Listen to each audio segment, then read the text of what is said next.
nagsisigaw ako dyan sa labas.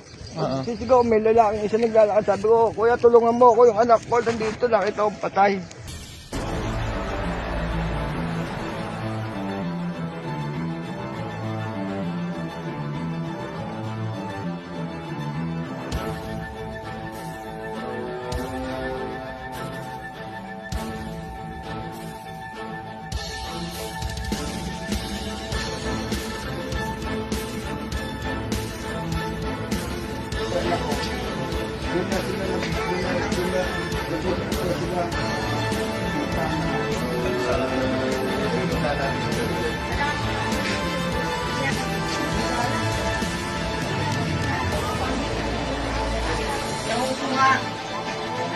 Ito po, itong lugar na to, delikado na po durugod dumaan dito. Gabi na po yun, kaya po siguro, nadaan po siya dito, na pagtripan po talaga yan ng mga kalalakihan Yan nga dito. po, yan matalive na yan. Nagbaka sakali nga ako dyan. Bumaba pa ho ako dyan ng gabing unang pag-aaral namin.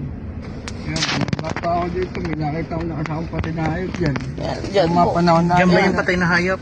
Dyan po, may Nakasako. patay na hayop. Di, ahon na lang kasi wala naman ako makita. Dyan lang po ng konti. Kahit dito na lang po. Pop, dito na lang po. Dito na po. Dito na po yung pinakamaano. Sige, baba ko tayo. Turo niya ate. Ito po yung inikutan ng asawa ko eh. Para hanapin yung anak namin. Ayan. Ako po sa natagpuan. Bali po, kumanon po muna ako. Umikot po ako ng ganun. Diyan ako bumaba. Pag bulusok ko rito, nakatungtong ako dito sa tela na to. Dito ako pagtungtong ko sa tela na to. Bigla ako napalingon na ganyan. Diyan ko nakita yung braso ng bata. Tapos nung paglapit ko, nakita ko na ho talaga. Paglapit ko gano'n, yung kulay ng damit na anak ko. Kaya din talagang sinabi ko ng anak ko kasi kami lang ang nawawalan eh. Wala naman na ibang Turo niyo sir, saan niyo nakita mismo? Dito? Ayan Opo, Turo dyan niyo, po. dapat ka. Dito Pare po dito. talaga. Turo mo. Baba ka, upo ka. Baba ka. Oh, yan. Saan? Diyan. Dito po sa lugar na to. Nakita mo diyan sa anak mo. Ano unang reaction mo? Nagsisigaw na ako, lumabas ako, nagsisigaw ako dyan sa labas. Nagsisigaw, may lalaking isa naglalakad. Sabi ko, kuya tulungan mo ako, yung anak ko nandito, nakita ko patay. Natawag kayo ako ng pulis. Yun nga ang ano ko. Para ano ko na talagang anak ko talaga eh. Wala na akong ibang inala, anak ko na eh, dahil sa kulay ng damit eh. Ay, yung mga tela na yan, ano yan?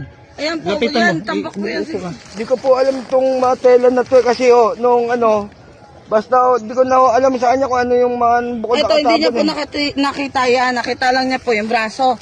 Ito po, nung dumating na po yung mga pulis sa kasoko, ito po, tinanggal po to sa ibabaw ng anak ko.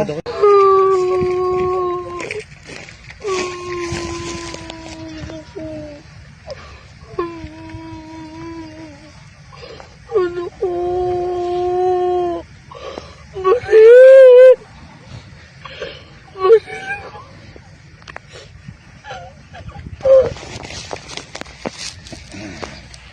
Init na yan, dinanas ng anak ko. Sa'yo, ulo niya, sa katawan niya.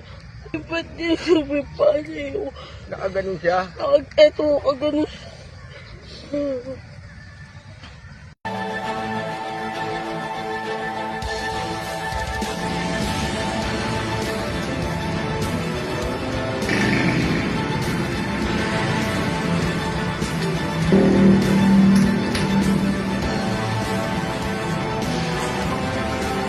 Bakit naisipan mong sumuko?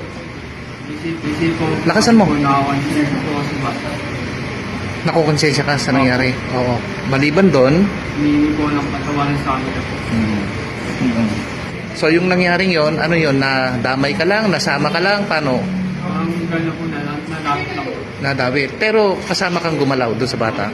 Ayon sa isa sa mga suspects na ating naaresto during the follow-up operation, at sinabi nga niya ang katotohanan na siya ay may partisipasyon sa panghahalay dito sa biktima, at sinabi niya na ang pangyayaring ito ay mismong yung ama ng biktima at ng dalawa niyang barkada ang humalay at pumatay dito sa biktima.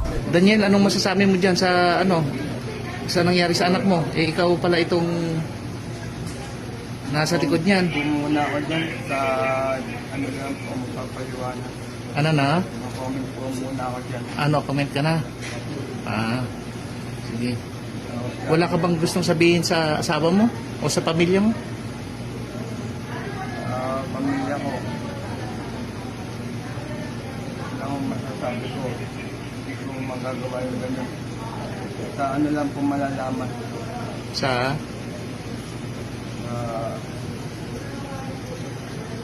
Sa korte na? Korte na po. Sige. Kayo, may gusto kayong sabihin? Ha? Sa kote na lang po namin na ano. Nantay yung salsa. Ikaw, kuya. Anong pangalan mo? Ha? Ronel po. Ronel. Ikaw, kuya. Anong pangalan mo? Joel. Joel. Hindi po sapat yung buhay nila sa ginawa nila sa anak kong kababuyan at kaayupan. Ako masakit sa akin. Hindi ko kaya tanggapin na. Lalo na nung nalaman ko na kasama